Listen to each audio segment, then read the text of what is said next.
Everyone, welcome to NS engineers अड्डा। मेरा नाम निर्मल पांडे है।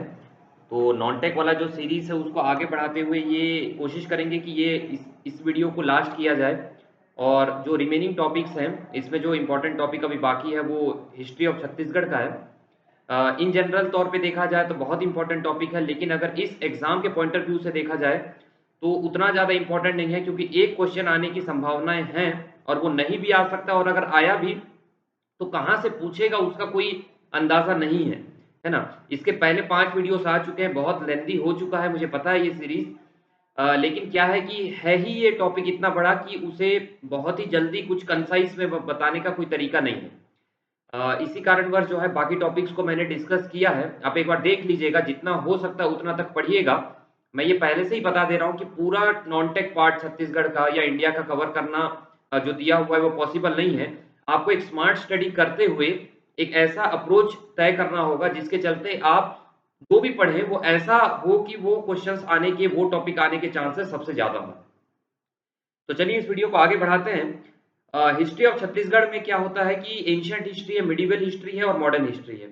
अब एंशिएंट हिस्ट्री अलग से मेंशन्ड है, बाकी दोनों मेंशन्ड नहीं है, लेकिन फिर भी क्वेश्चन तो आ सकता है क्योंकि हिस्ट्री वर्ड लिखा हुआ है।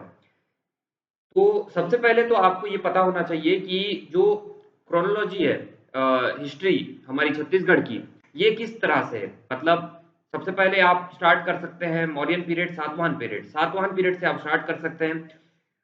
गुप्ता पीरियड है और नल डायनेस्टी है, शरभपुरिया डायनेस्टी है, पांडु डायनेस्टी है, बाण डायनेस्टी है, सोम डायनेस्टी है, नाग डायनेस्टी है। नाग डायनेस्टी में 2 डायनेस्टीज़ आएँगे, जैसे फनीनाग डायनेस्टी और छिंदकनाग। कलचुरी डायनेस्टी ये बहुत इंपॉर्टेंट है, काकतीय डायनेस्टी इंपॉर्टेंट है। फिर उसके बाद जो है एंशिएंट हिस्ट्री की तरफ हम बढ़ रहे होंगे, जिसमें भोसला रूल है और ब्रिटिश रूल है। तो इसमें आप क्या-क्या चीज़ें देख सकते हैं? क्या है कि बहुत सारी चीज़ें हैं यहाँ पर, आपको ज़्यादा समय इस पे नहीं देना है। आपको ये देखना है कि क्या इंपॉर्टेंट हो सकता है, बस उतना ही पढ़ के जाना है।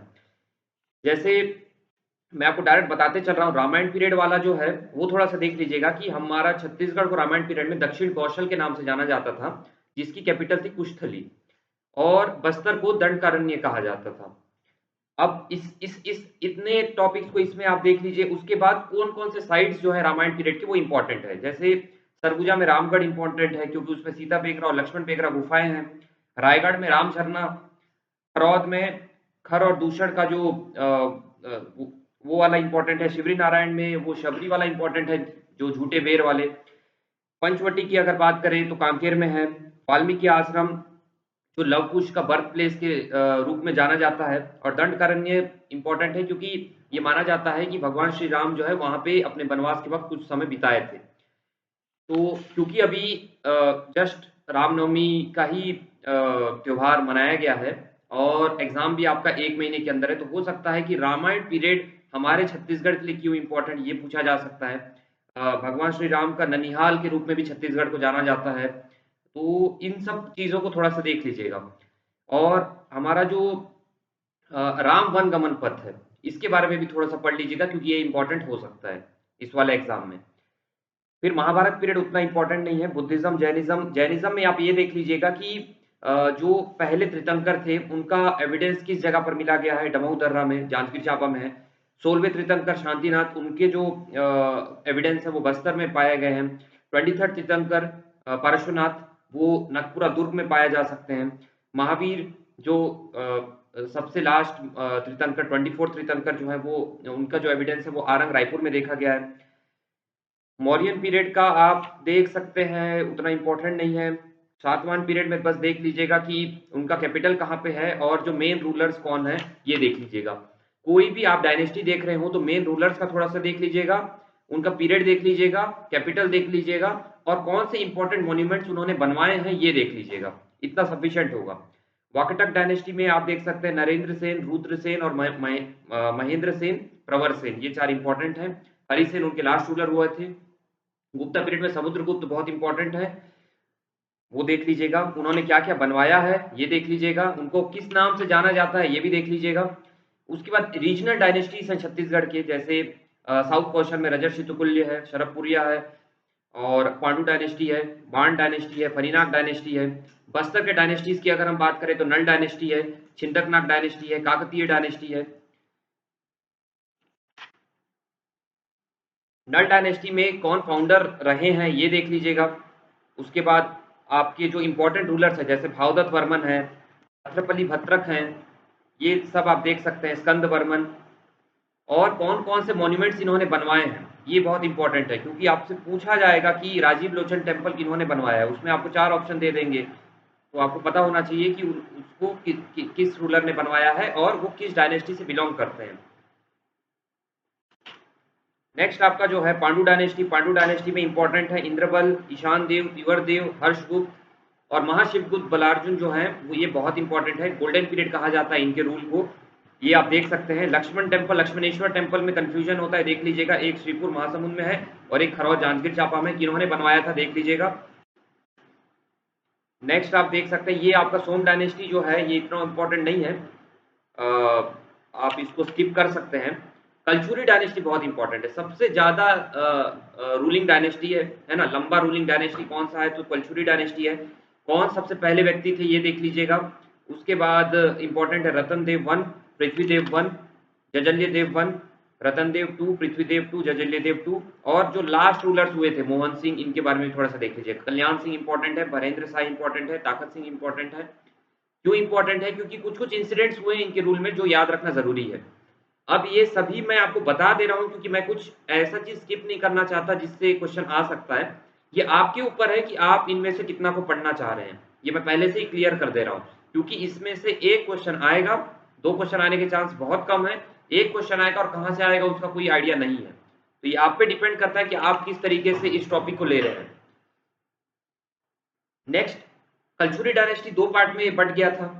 जैसे एक रायपुर ब्रांच था और एक रतनपुर ब्रांच जो है। अब रायपुर ब्रांच के जो रूलर्स हैं उसमें केशव देव, रामचंद्र देव इंपॉर्टेंट है। रामचंद्र देव और ब्रह्मदेव राय। रामचंद्र देव के बेटे हुए थे ब्रह्मदेव राय और इन्हीं के नाम पर जो है रायपुर का जो शहर है वो रखा गया था। इनके लास्ट रूलर कौन थे? अमर सिंह देव, ये देख सकते हैं आप। उसके बाद जो एडमिनिस्ट्रेटिव सिस्टम है अंडर द कल्चुरीज, ये भी इंपॉर्टेंट है। जैसे आपको पूछ ले कि बरहो मतलब क्या है, मतलब 12 जो गांव होते हैं उनको बरहो कहा जाता है।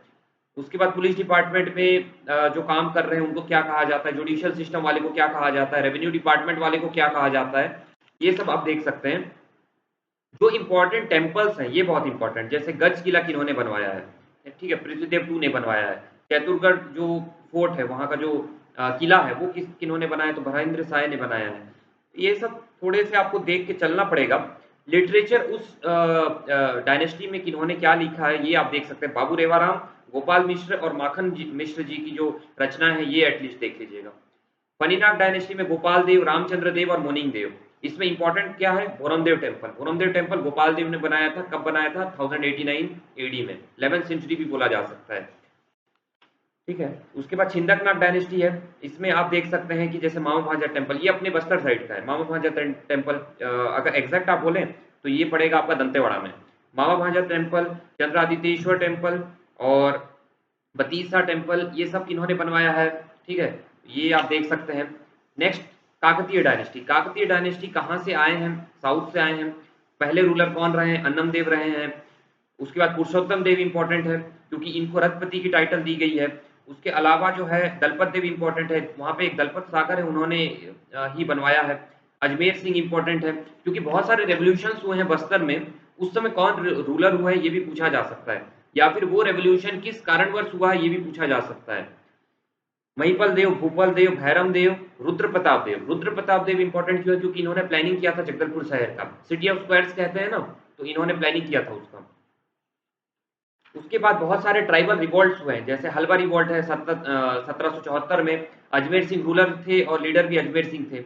परलकोट रिवॉल्ट 1825, तारापुर रिवॉल्ट 1842, मेरिया रिवॉल्ट 1842, लिंगागिरी रिवॉल्ट 1856, कोई रिवॉल्ट 1859, मुड़िया रिवॉल्ट 1876 और भूमकल रिवॉल्ट 1910। कौन कौन से रूलर्स थे और क्यों हुआ था और लीडर्स कौन थे, बस इतना आपको देखना है। एक एक बार रीड करते हुए चलिएगा कि अगर ऑप्शन भी दिख जाए और आपको अगर अटेम्प्ट करना हो तो आप एक ऐसा अटेम्प्ट कर पाए जिसमें आपका सही होने की प्रोबेबिलिटी ज्यादा हो। आ सकता है इससे question. Next, modern history of Chhattisgarh. इसमें आपका मराठा रूल और ब्रिटिश रूल आएगा। मराठा रूल में आप बिम्बाजी भोसले का जो कार्यकाल है वो अच्छे से देख लीजिएगा। इनके जो वाइफ्स हैं उमाबाई, रामाबाई और आनंदीबाई, इनके बारे में भी पढ़ लीजिएगा। उसके बाद जो है सूबा सिस्टम क्या होता है ये देख लीजिएगा। पहले सूबेदार कौन हुए हैं? महिपत राव दिनकर। लास्ट कौन रहे हैं? यादव राव दिनकर। अब बीच में जो है बहुत सारे और रहे हैं, जैसे टोटल 8 अगर हैं तो विट्ठल राव दिनकर है, भवानी कालू है, केशव गोविंद, ऐसे बहुत सारे नाम हैं। इंपॉर्टेंट वाले को देख के आप पढ़ सकते हैं। नेक्स्ट, ब्रिटिश सुपरिटेंडेंट्स कौन-कौन रहे छत्तीसगढ़ में? सबसे पहले रहे कैप्टन एडमंड, उसके बाद कैप्टन इग्न्यू, ये दोनों तो पढ़ना ही है, और लास्ट में आपके जो है मिस्टर क्रॉफोर्ड, तो वो भी आप देख लीजिएगा। और कौन से जो है नए तालुकास बने थे, लोरमी और तरेंगा, वो किनके समय बना था? मिस्टर सैंडिस के वक्त बने थे। तो ये सब बहुत ज़्यादा डिटेल्स में हो जाएगा। जब आप एससीएस की तैयारी कर रहे थे या फिर कर रहे होंगे, तो ये सब पढ़ना बहुत ज़्यादा ज़रूरी है। और अभी के वक्त में आप इसको सिंप्लीफाई कर सकते हैं या कट शॉर्ट कर सकते हैं, जो आपको लगे बस वो पढ़िए।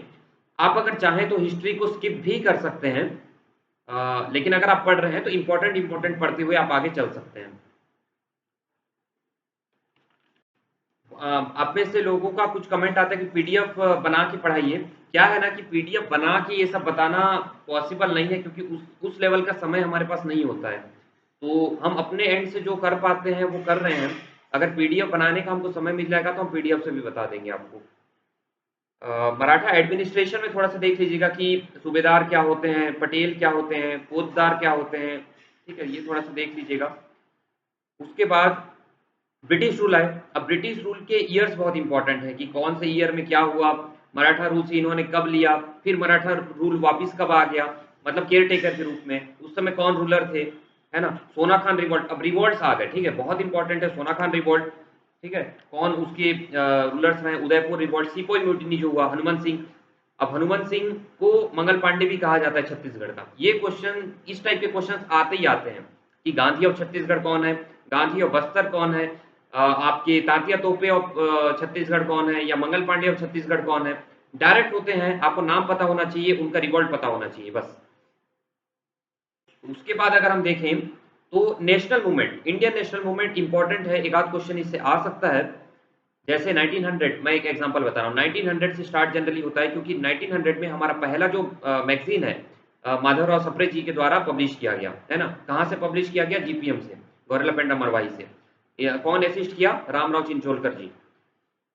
1906 में सवित्र मंडल बना, इनके द्वारा, सुंदरलाल शर्मा जी के द्वारा। सूरत सेशन हुआ जिसमें हमारा कांग्रेस का विभाजन हुआ था, वैसे ही छत्तीसगढ़ कांग्रेस का भी विभाजन हुआ। तो ये सब चीजें जो है आपको पता होना चाहिए, है ना। उसके बाद केसरी जो न्यूज़पेपर है वो कब आया, सरस्वती लाइब्रेरी कब बना, कान्यकुब्ज सभा कब बना, कंडेल नहर सत्याग्रह बहुत ज़्यादा इंपॉर्टेंट है। पहला विजिट गांधी जी का कब हुआ? 1920 में हुआ। किनके साथ आए थे? मौलाना शौकत अली जी के साथ आए थे। और क्यों आए थे? क्योंकि नहर कर के बारे में कुछ था तो इसलिए आए थे। सेकंड बार कब आए ये पता होना चाहिए, उस समय किन के साथ आए, कहाँ कहाँ पे रुके, और कौन कौन से जगहें गए, क्योंकि गांधी जी के से रिलेटेड छत्तीसगढ़ में वो क्वेश्चन आने के चांसेस हैं, तो आपको अच्छे से पढ़ना है। ठीक है, जैसे श्री कृष्ण जन्मस्थली, ये कब का लिखा हुआ है, किनके द्वारा लिखा गया? 1922 में सुंदरलाल शर्मा जी ने जेल में रहकर ये जो मैगजीन है वो लिखा था। स्वराज पार्टी कब बना, कौन लीडर रहे हैं।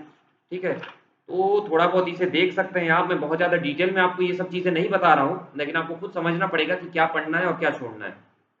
बहुत सारी चीज़ें हैं इसमें, जैसे जो मैं अभी बताया उसको डिटेल में है। जैसे समित्र मंडल, सुंदरलाल शर्मा जी के द्वारा, सूरत सेशन किन्होंने अटेंड किया, कौन कौन इंपॉर्टेंट रूलर्स थे, एक्सट्रीमिस्ट में कौन थे, मॉडरेट्स में कौन थे, है ना। स्टूडेंट स्ट्राइक कब हुआ, हमारा कानीकुब्ज सभा कब बना, होम रूल मूवमेंट कब बना। होम रूल मूवमेंट छत्तीसगढ़ में तिलक जी वाला होम रूल मूवमेंट था या एनी बेसेंट वाला होम रूल मूवमेंट था। उसके बाद आपका राउलेट एक्ट कब आया, खिलाफत मूवमेंट का छत्तीसगढ़ में क्या रोल था, और Bengal Nagpur cotton mill strike जो है 1920 में हुआ, 24 में हुआ, और उसके बाद 1937 में हुआ। तीनों में जो लीडर्स थे या फिर लीडरशिप जिन्होंने अदा की वो थी ठाकुर प्यारेलाल जी के द्वारा। क्यों हुआ ये देखना जरूरी है। कंडेल नहर सत्याग्रह जैसे मैंने बताया बहुत ज्यादा इंपॉर्टेंट है। गांधी जी का पहला विजिट छत्तीसगढ़ में कौन सा रहा, ये बहुत इंपॉर्टेंट है। नेक्स्ट, जब हमारा नॉन कॉपरेशन मूवमेंट हुआ तो हमारे बहुत सारे चीज़ें हुई, जैसे कि बॉयकॉट हुआ, गवर्नमेंट जॉब से रेजिग्नेशन हुआ, स्कूल्स बनाए गए, स्कूल में कहाँ कहाँ पे क्या क्या बना और किन्होंने बनवाया, ये सब आप देख सकते हैं।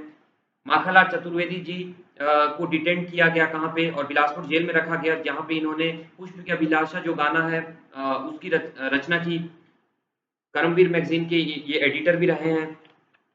सिहावा नगरी जंगल सत्याग्रह भी बहुत इंपॉर्टेंट है, आप इसे देखिएगा। स्वराज पार्टी इंपॉर्टेंट है। उसके बाद आपका इम्पोर्टेंट है इसमें जंगल सत्याग्रह। जंगल सत्याग्रह जैसे गट्टा सिल्ली, मोहबना पोदी, उसके बाद तामुरा, सारंगढ़, ये सब इम्पोर्टेंट है। कौन से उसके लीडर्स हैं सब मत पढ़िएगा। इसमें जो धमतरी वाले हैं, महासमुंद वाले हैं, बिलासपुर वाले हैं, इसको बस देखिएगा। नेक्स्ट हमारा सिविल डिसोबीडियंस मूवमेंट हुआ, कौन लीडर रहे हैं, पहला फेज में क्या क्या हुआ, सेकंड फेज में क्या क्या हुआ, second visit of Gandhi ji कब हुआ, 1933 में हुआ 22 नवंबर को। इनके साथ आए थे मीराबेन जी, ठक्कर बापा जी और महादेव देसाई जी। तो क्या क्या प्रोग्राम थे वो थोड़ा सा देख लीजिएगा, क्योंकि गांधी जी से रिलेटेड क्वेश्चन आ सकते हैं, मैं फिर से बता रहा हूँ। नेक्स्ट हमारा पहला प्रोविंशनल लेजिस्लेटिव असेंबली इलेक्शन कब हुआ, 1937 में हुआ। कौन हमारे सीएम बने थे, कंबाइंड थे उस समय, तो खरे जी बने थे। एजुकेशन मिनिस्टर कौन थे उस समय, जो है गवर्नर कौन बने हमारे स्टेट से। ठीक है, इंडिविजुअल सत्याग्रह थोड़ा सा देख लीजिएगा कि हमारे स्टेट में सबसे पहले इंडिविजुअल सत्याग्रही कौन थे। क्विट इंडिया मूवमेंट में आप देख सकते हैं कि रायपुर में किन्होंने, कौन मेन लीडर थे, बिलासपुर में कौन मेन लीडर थे, दुर्ग में कौन थे। देखिए, चीज़ों को आपको अगर याद रखना है तो जैसे पंडित रविशंकर शुक्ल जी को आप रायपुर से रिलेट कर सकते हैं, सुंदरलाल जी को आप धमतरी से रिलेट कर सकते हैं, आप ई रघुवेंद्र राव जी को बिलासपुर से रिलेट कर सकते हैं, ठाकुर प्यारेलाल जी को राजनांदगांव से रिलेट कर सकते हैं, घनश्याम सिंह गुप्त जो हैं उनको आप दुर्ग से रिलेट कर सकते हैं। तो बहुत सारे जो मेन लीडर्स हैं उनको अगर प्लेसेस से रिलेट कर देंगे तो बहुत ज़्यादा आसान हो जाएगा आपको चीज़ें याद रखने में। मैप की तरह आपको पढ़ना बहुत ज़रूरी है कि ये वाला रिवोल्ट यहाँ पे हुआ, कौन लीडर थे, क्यों हुआ, बस खत्म। चीज़ों को जब आप याद करना स्टार्ट करेंगे ना तो बहुत दिक्कत देगा। ये चीज़ें तो पता होनी चाहिए, हमारे स्टेट से रिलेटेड है, कंट्री से रिलेटेड है। तो इंटरेस्ट से जब आप नॉन-टेक को पढ़ते हैं ना तो बहुत ज़्यादा आसान हो जाता है। और जब आप ये सोच के पढ़ते हैं कि इसको मुझे रटना है तो उतना ही ज़्यादा मुश्किल हो जाता है। मैं सिर्फ इस एग्ज़ाम के लिए ये चीज़ नहीं बता रहा हूँ, आगे भी जब मान के चलिए आप एससीएस का एग्ज़ाम देंगे तो नॉन-टेक को कभी भी रटने के उद्देश्य से मत पढ़िएगा, समझने के और मुझे जानना चाहिए ये चीज़, ये सोच के जब आप पढ़ेंगे ना तो बहुत अच्छे से आपका माइंड खुला रहेगा और आगे तक भी ये चीज़ें याद रहेंगी। वरना क्या होगा, आप पढ़े, एग्ज़ाम दिए और उसके बाद भूल जाएँगे, क्योंकि आपने रटा था। और रटने वाली चीज़ें जो है दिमाग में ज़्यादा दिन रहती नहीं हैं, वो आप भूल जाएँगे। जो समझ के आप पढ़ते हैं वो दिमाग में रहता है, आप जानते हैं ये चीज़। रायपुर कॉन्स्पिरेसी केस बहुत इंपॉर्टेंट है, लीडर उनके पारसराम सोनी जी रहे हैं। ठीक है, उसके बाद जो इम्पोर्टेंट है वो है कि important leaders who visited Chhattisgarh. 1918 में बाल गंगाधर तिलक जी विजिट किए हैं, 1920 में बीबी गिरी जी, 1920 में महात्मा गांधी जी भी हैं, 1921 में राजेंद्र प्रसाद जी हैं, 33 में महात्मा गांधी फिर से, 35 में राजेंद्र प्रसाद, 1935 में जवाहरलाल नेहरू, 1940 में सरदार वल्लभ भाई पटेल और 1947 में भी सरदार वल्लभ भाई पटेल। सरदार वल्लभ भाई पटेल जो 1947 में आए थे तो रियासतों को मिलाने के लिए आए थे, है ना, तो उनका बहुत बड़ा रोल रहा है इंडिया में जो रियासतें हैं उनको एक करने में। उसके बाद हिस्ट्री में आप इतना देख सकते हैं, इससे ज़्यादा मत देखिएगा क्योंकि बहुत ज़्यादा टॉपिक्स हैं। अगर आप सब पढ़ने जाएंगे तो बहुत ज़्यादा आप टाइम इसमें स्पेंड करेंगे और उसका बहुत ज़्यादा रिवॉर्ड आपको नहीं मिलेगा, तो ये चीज़ को आप ध्यान में रख सकते हैं। नेक्स्ट पर्सनैलिटीज़ इन छत्तीसगढ़ है, मैं बता देता हूँ, बहुत इंपॉर्टेंट है ये सब। ठाकुर प्यारेलाल सिंह जी के बारे में जानना बहुत ज़रूरी है, मिनी माता जी के बारे में जानना ज़रूरी है। आसाम में जन्मी है लेकिन पहली वुमेन है जो पार्लियामेंट में इलेक्ट हुई हैं छत्तीसगढ़ से। पंडित रविशंकर शुक्ल जी बहुत important, Khubchand Baghel ji important, Sundarlal Sharma ji important, Veer Narayan Singh very important, आपको पढ़ना ही पढ़ना है ना। क्या क्या नाम मतलब किस डैम का नाम इनके नाम पर रखा हुआ है, स्टेडियम का नाम अगर इनके नाम पर रखा हुआ है, कोई अगर पार्लियामेंट है उनका नाम रखा हुआ है, बहुत सारे स्कीम्स हैं जो इनके नाम पर रखे हुए हैं, जो पर्सनैलिटीज़ हैं तो उनके बारे में जानना हमें हमेशा ज़रूरी होता है। ई रघुवेंद्र राव, वामन राव लाखे, घनश्याम सिंह गुप्त, गेंद सिंह, बैरिस्टर छेदीलाल, गुरु घासीदास, वल्लभाचार्य, गुंडाधुर, गाहिरू गुरु, राजा चक्रधर सिंह, राजा हुआ करते थे, कथक डांसर थे, है ना। और उसके बाद हबीब तनवीर, दाऊ महासिंह चंद्राकर, दाऊ दुलार सिंह मंदरा जी, दाऊ रामचंद्र देशमुख, देवदास बंजारे जी, सूरजबाई खांडे, तीजन बाई, रितु वर्मा, राधा बाई, झाड़ूराम देवांगन, लक्ष्मण मस्तूरिया, ममता चंद्राकर जी इंपॉर्टेंट हैं। पद्मश्री मिला है ममता चंद्राकर जी को 2015 में, 2016 में या 2015 में आई गेस, आप देख सकते हैं एक बार, शायद 2016 है। रत्नाकर जी, रत्नाकर झा जी, क्रांति कुमार भारती है, थोड़ा बहुत देख सकते हैं। नेक्स्ट स्कीम्स ऑफ छत्तीसगढ़ में आप देख सकते हैं, एक हमने अपने टेलीग्राम चैनल में एक पीडीएफ कल डाला है बजट के ऊपर, उसमें आप देख सकते हैं इरिगेशन एग्रीकल्चर पे रिलेटेड जो बजट है वो देख लीजिएगा, फॉरेस्ट पे देख लीजिएगा, रिसोर्सेज पे देख लीजिएगा, इंपॉर्टेंट है। और स्कीम्स में जो वाटर रिसोर्स से रिलेटेड, इरिगेशन से रिलेटेड है वो तो पढ़ना ही है, और जो बहुत अच्छा स्कीम अभी या फिर बहुत बहुचर्चित स्कीम कुछ है तो उसके बारे में भी पढ़ लीजिएगा, आ सकता है उससे रिलेटेड भी कुछ। तो ये छत्तीसगढ़ का ऑलमोस्ट कंप्लीट है। इकोनॉमिक एनालिसिस आपको नहीं देखना है ना, बस ये देख लीजिएगा कि जो जीडीपी है उसमें कितना परसेंटेज आपका क्रॉप्स या फिर लाइफ स्टॉक या फिर फॉरेस्ट उसको कंट्रीब्यूट कर रहा है, ये देख लीजिएगा। हमारे बजट में अभी कितना प्रावधान किया गया है हमारे डिपार्टमेंट, वाटर रिसोर्स डिपार्टमेंट के लिए, ये देख लीजिएगा, या इरिगेशन के लिए ये देख लीजिएगा। मतलब इससे रिलेटेड चीजें बस देखिएगा और कुछ मत देखिएगा, ठीक है। आपके छत्तीसगढ़ वाला पार्ट तो इतना ही है। अगर मुझे ऐसा लगेगा कि और एक वीडियो बनाना चाहिए, कुछ टॉपिक अगर छूटा हुआ है तो एक वीडियो और बना दिया जाएगा, वरना मान के चलिए कि छत्तीसगढ़ वाला पोर्शन इतना तक ही है। 6 वीडियोस लग गए इस छत्तीसगढ़ वाले पोर्शन को कंप्लीट करने के लिए, लेकिन आशा करते हैं कि आपको इससे हेल्प जरूर मिलेगा। बाकी भी वीडियोस जल्दी आएंगे, वर्क रिलेटेड वाले, कंप्यूटर रीजनिंग वाले, और जो सब्जेक्ट्स बाकी बाकी हैं जैसे सॉइल बाकी है और कुछ और सब्जेक्ट्स भी बाकी हैं तो वो भी जल्द आ जाएंगे, ठीक है। और बहुत सारे स्टूडेंट्स जो हैं टेस्ट सीरीज के बारे में बहुत पूछते रहते हैं, तो टेस्ट सीरीज में 7 पेपर जो हैं अपलोड हो चुके हैं फुल लेंथ, 5 और बाकी हैं, वो भी जल्द अपलोड हो जाएंगे। हर 3-4 दिनों में एक पेपर अपलोड हो जाता है, और आप उस पेपर को देखकर अपना एनालिसिस कर सकते हैं, अपनी गलतियों को पहचान सकते हैं, अपनी तैयारी को और अच्छे ढंग से, पुख्ता ढंग से तैयार कर सकते हैं एग्जाम के लिए। अगर आपको टेस्ट सीरीज खरीदना है या परचेज करना है मान के चलिए, तो आप अपने वेबसाइट से या ऐप से कर सकते हैं। नीचे आपको वेबसाइट का लिंक हम दे देंगे, आप ऐप डाउनलोड भी कर सकते हैं प्ले स्टोर से, एनएस इंजीनियर अड्डा के नाम से। अपनी तैयारी अच्छे से करते रहिए, अपने हेल्थ का ध्यान रखिए। अगर आप मेहनत कर रहे हैं, आप सिंसियर हैं अपने एफर्ट से, तो आप सिलेक्शन जरूर लेंगे। Okay, thank you. जय हिंद, जय छत्तीसगढ़।